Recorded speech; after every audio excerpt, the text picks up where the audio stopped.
जय हिंद। अखंड भारत एक ऐसा भारत जो आज के वर्तमान भारत से काफ़ी बड़ा था।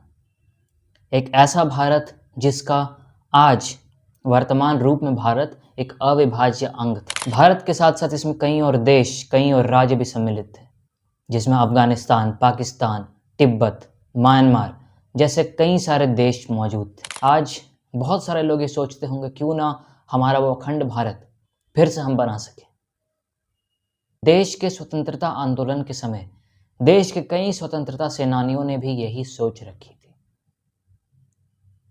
उनका ये सपना था कि भारत फिर से अविभाज्य एक ऐसा राज्य बने जो उस समय विश्व की सबसे बड़ी अर्थव्यवस्था थी, जिस समय किसी और देश का ना नामो निशान था। भारत के कई स्वतंत्रता सेनानियों ने अखंड भारत का सपना देखा, अखंड भारत की नींव रखने की एक कोशिश की।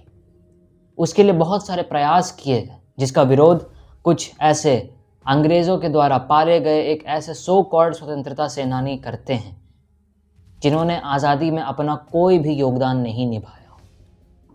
कौन सा देश नहीं चाहता कि उसका एकीकरण हो? कौन सा देश नहीं चाहता कि उसकी खोई हुई धरोहर वापस लाई जाए? हर देश आज अपने एकीकरण में जुटा हुआ है, चाहे वो बड़े से बड़े देश क्यों न हो।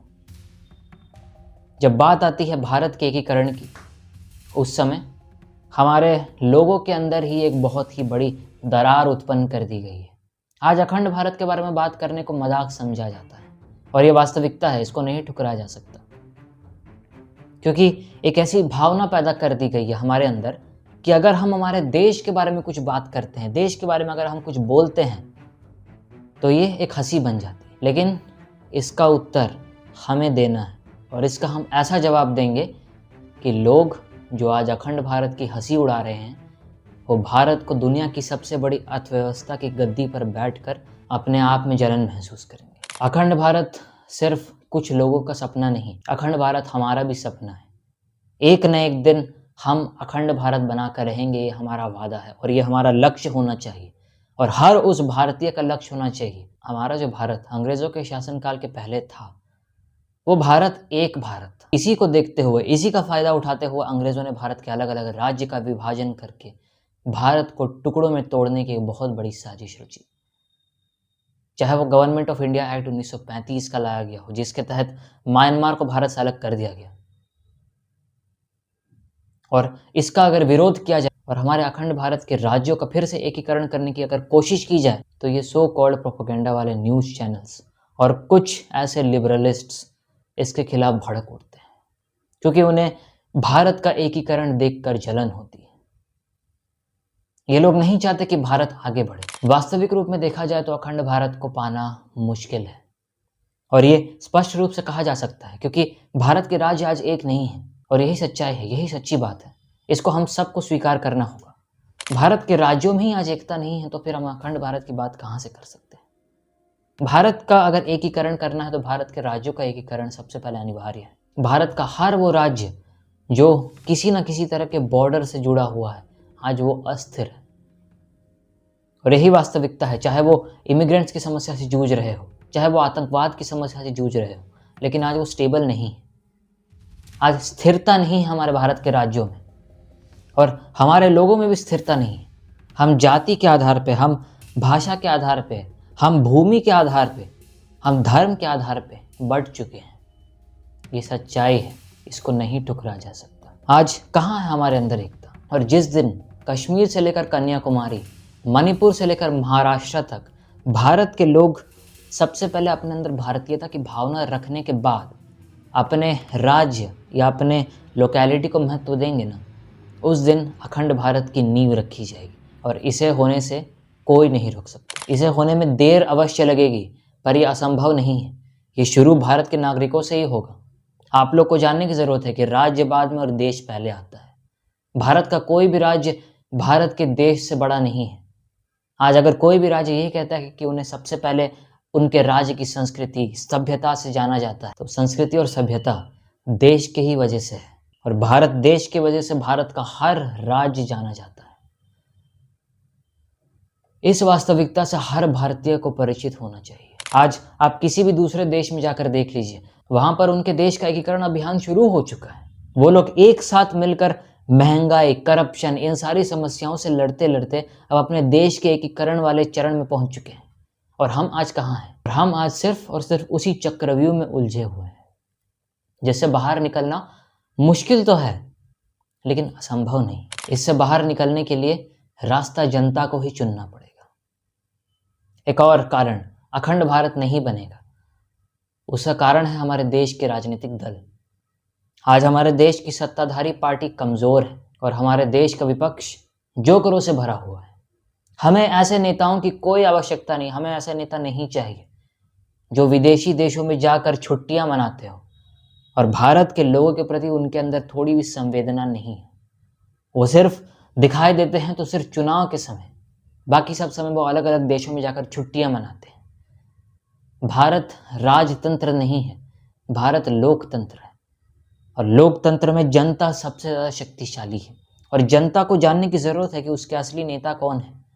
विपक्ष देश में बहुत बड़ी भूमिका निभाता है, लेकिन जब विपक्ष जोकरों से भरा हुआ हो, देश की उन्नति में एक बहुत बड़ी बाधा उत्पन्न करते हैं और ये वास्तविकता है, इसको नहीं ठुकराया जा सकता। जो लोग भी आज समझते हैं कि विपक्ष इतना सक्षम है कि वो देश की सत्ताधारी पार्टी को हरा कर गद्दी पर बैठ सकते हैं, तो ये गलत बात है। वो अपने आप में इतने सक्षम तो छोड़ दीजिए, वो सब मिलकर एकजुट होकर भी इतने सक्षम नहीं है। देश की राजनीति में जितना सहयोग सत्ताधारी पार्टी का होता है उतना विपक्ष का भी होता है। विपक्ष देशद्रोही नहीं होना चाहिए। हमारा अखंड भारत का जो सपना है वो आज पूरा नहीं होगा, क्योंकि भारत के राज्यों में वो एकजुटता नहीं है। भारत के राज्य ही आज एक नहीं है तो हम अखंड भारत का सपना किस तरह देख सकते हैं? ये सबसे पहले गवर्नेंस वीक कर देगा हमारी। आज जो गवर्नमेंट, आज जो सरकार है, उसे भी ये कमजोर कर देगा अगर आज अखंड भारत बनता है तो। क्योंकि हमारे राज्य, हमारे देश के राज्य ही एकजुट नहीं है, वो आपस में बटे हुए हैं और वो धीरे धीरे और अलग अलग तरह से बढ़ते जा रहे हैं, चाहे वो रीजनलिज्म हो, चाहे वो लिंग्विस्टिक बेसिस हो। इसका उपाय जनता से ही है। जनता को ही समझने की जरूरत है कि सबसे पहले देश आता है, उसके बाद राज्य आता है। जिस दिन जनता ये जान जाएगी उस दिन जनता इन आधारों पर बंटना बंद हो जाएगी। आज हमारे देश के राज्य अस्थिर है। दिल्ली में एक बहुत बड़ा आतंकवादी हमला हुआ, आतंकवादी गतिविधियां हमारे देश में आज भी देखने को मिल रही है और इन आतंकवादी संगठनों को एक बात जान लेने की जरूरत है, उस दिन इन पर इतनी कड़ी कार्यवाही होगी कि ये आगे चल के भारत को बांटना तो दूर, बांटने के बारे में सोचने से पहले भी 1000 बार सोचेंगे और इन पर कड़ी कार्यवाही करने की जरूरत है। भारत को दुनिया की सबसे बड़ी अर्थव्यवस्था बनानी है और वो हम बनाएंगे, लेकिन सबसे पहले हमें इलाज करना है तो इस मानसिकता का, जो भारत को खंड खंड भागों में तोड़ने की बहुत बड़ी साजिश रच रहे हैं। इन्हें फंडिंग मिलती है दूसरे देशों से भारत में अस्थिरता फैलाने को लेकर। भारत का एकीकरण ही हम सबका प्रथम धर्म होना चाहिए। भारत अगर एक है तो भारत का हर राज्य एक है, भारत का हर राज्य एक है तो भारत के हर राज्य के हर लोग एक हैं। हमें हमारे संकल्पों, हमारे लक्ष्यों पर काम करने की ज़रूरत है और आगे बढ़ने की ज़रूरत है। अखंड भारत का सपना हमने देखा है तो हम उसे पूरा करेंगे। दुनिया की सबसे बड़ी अर्थव्यवस्था का सपना हमने देखा है तो हम उसे पूरा करेंगे, लेकिन पूरा करने में जो साथ चाहिए होगा वो होगा जनता का, क्योंकि जनता हमारे देश की लोकतंत्र की एक इतनी मजबूत स्तंभ है जिससे हम पूरी दुनिया जीत सकते हैं। जनता जिस दिन जग जाएगी उस दिन ये सारी समस्याओं से लड़ने का एक बहुत ही बड़ा हौसला सरकार को मिलेगा। अखंड भारत का हमारा जो सपना है ये एक दिन में पूरा नहीं होगा, ना ये 1 साल में पूरा होगा, ना ये 1 दशक में पूरा होगा। इसे पूरा होने में समय लगेगा और उस समय तक हम भारत के राज्यों का एकीकरण करेंगे और ये हमारा संकल्प होना चाहिए। हर उस भारतीय का संकल्प होना चाहिए कि हमारे देश के जितने भी राज्य हैं उनका एकीकरण ही हमारा सबसे पहला धर्म है। देश के अनेकों जाति, अनेकों समुदायों का एकीकरण ही हमारा पहला धर्म है, जिसके बाद हमारा अगला लक्ष्य होगा भारत को दुनिया की सबसे बड़ी अर्थव्यवस्था के पथ पर ले जाना, और जिसके बाद हमारे अखंड भारत का जो सपना होगा उससे हम ज़्यादा दूर नहीं होंगे। इतना याद रखिएगा, भारत तरक्की की राह पर आगे अगर बढ़ता है तो दुनिया का कोई भी देश ऐसा नहीं है जो भारत को टक्कर दे सके, चाहे वो किसी भी स्तर पर क्यों ना हो। बस समस्या है तो भारत का एकीकरण करने की। भारत अगर एक है तो वो दुनिया की बड़ी सी बड़ी शक्तिशाली देशों के साथ भी लड़ सकता है। और अगर आज भारत एक नहीं है तो कमज़ोर से कमज़ोर देश भी हमें आंख दिखा सकते हैं। इस वास्तविकता को आप मत ठुकराइए। अखंड भारत बनेगा, भारत दुनिया की सबसे बड़ी अर्थव्यवस्था बनेगा और वो 2047 तक पूरा करने की जिम्मेदारी जनता की। जय हिंद।